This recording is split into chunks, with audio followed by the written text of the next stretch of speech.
ఎక్కడో లేడు, వేరే కొత్తగా రాడు.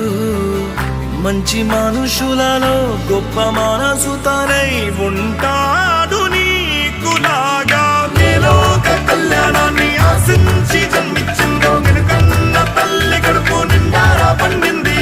నీలాంటి కొడుకును మోసే ఈ భూమి భారతి సైతం నీ పయనానికి జయ అన్నది.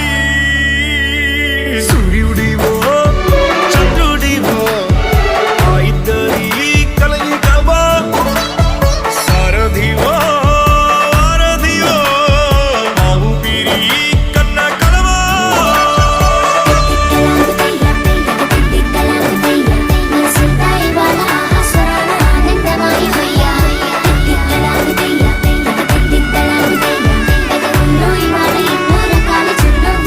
అడిగితే వాళ్ళు ఆల్రెడీ ఐడి వేసుకున్నారు. అతని ప్రొడక్ట్ ఇచ్చి వీళ్ళు ఐడి వేసుకున్నారు. వాటి ప్రొడక్ట్ అడిగితే వీళ్ళు ఇస్తున్నారు. సో నేను ఈ అడగండి ఏంటి అయిందని చెప్పేసరికి 2 నెలలు దాటిపోయింది. 2 నెలల తర్వాత నాకు వాళ్ళు ఇచ్చిన ఇన్ఫర్మేషన్ అంటే అతనికి 3 ఇయర్స్ నుంచి ఈ సమస్య ఉండడం వల్ల జాబ్ చేయలేక టాటా కంపెనీలో పెద్ద జాబ్, అతను పెద్ద ఆఫీసర్ అక్కడ బెడ్ రెస్ట్ కిందగా లీవ్ తీసుకొని ఉన్నాడు. అక్కడ లాంగ్ లీవ్ అంటారు కదా, 3 ఇయర్స్ నుంచి జాబ్కి వెళ్ళాడు.